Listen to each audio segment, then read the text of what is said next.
Georgetown is a city of 50,000 located near the capital of Texas.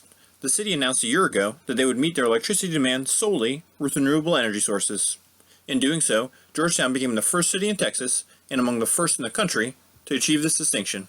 I set out to find the reasons behind their decision, learn how it works, and discover the conditions that made it possible. Georgetown's decision came down to the bottom line: money. The city ended its old contract in 2012 in the hopes of finding something cheaper.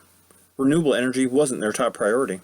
They secured the best deal from wind generation in 2013.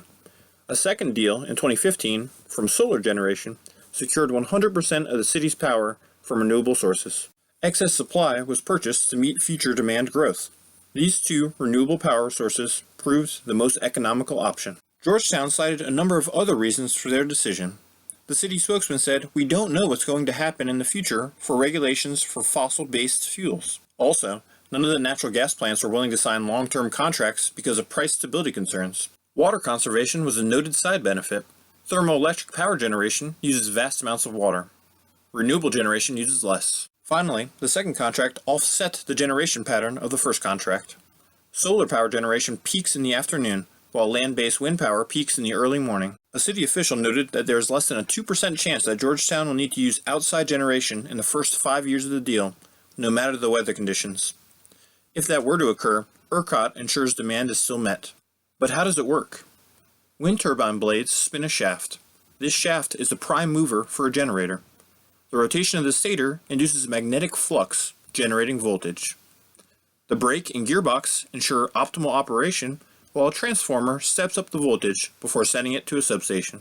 Meanwhile, solar panels are a collection of photovoltaic cells consisting of a diode, or a doped semiconductor PN junction. The incoming photons stimulate electron migration across the depletion layer, creating direct current flow. An inverter conditions the power to the alternating current we use every day. In terms of conditions, Georgetown's local monopoly coupled with Texas's deregulated market enabled these deals.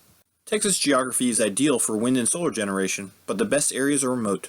Transmitting the power to Georgetown is possible due to CREZ, part of a law passed in 2005. The project connects areas with the best wind and solar installation to population centers. An earlier state law established goals and incentives for renewables. National policies have continued to feed momentum in this area. This allowed investment and research that reduced costs and enhanced efficiency.